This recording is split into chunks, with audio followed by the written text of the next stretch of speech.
Gausia committee Bangladesh পশ্চিম হায়দোচকিয়া মদিনায় শাখার আয়োজনে এলাকাবাসী ও প্রবাসীদের সার্বিক সহযোগিতায় পবিত্র মাহে রমজানের তাৎপর্য শীর্ষক আলোচনা ও ইফতার মাহফিলের আয়োজন করা হয়েছে।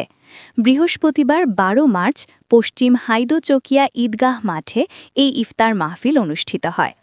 পাটিয়ালকুল টিলাপাড়া মাসলেকে আলা হজরত সুন্নি মাদ্রাসা প্রতিষ্ঠাতা মাওলানা আবু শাহাদাত আল কাদেরীর সভাপতিত্বে বিশেষ অতিথি ছিলেন পাইনটং ইউনিয়নের ইউপি সদস্য মঈনউদ্দিন, সাবেক ইউপি সদস্য মোহাম্মদ ইদ্রিস ও শাহ আহমদ রেজা আল কাদেরী। এই আয়োজনে বিভিন্ন সামাজিক এবং মানবিক ও স্থানীয় গণ্যমান্য ব্যক্তিবর্গ অংশগ্রহণ করেন।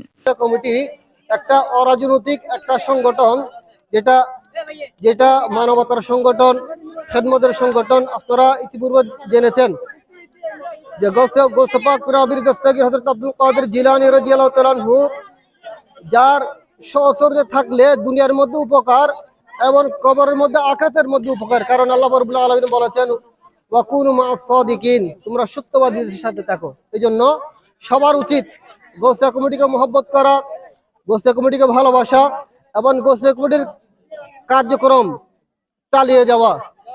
ইফতার মাহফিলের শুরুতে পবিত্র কোরআন তেলাওয়াতের মাধ্যমে অনুষ্ঠানের কার্যক্রম শুরু হয়। এরপর সংক্ষিপ্ত আলোচনা পর্বে বক্তারা মাহে রমজানের তাৎপর্য তুলে ধরেন। সবশেষে বিশেষ মুনাজাতের মাধ্যমে উপস্থিত সকলে একসঙ্গে ইফতার গ্রহণ করেন। সৌহার্দ্য, সম্প্রীতি ও ভালোবাসার বার্তা ছড়িয়ে দিয়ে সফলভাবে সমাপ্ত হয় ইফতারের এই আয়োজন।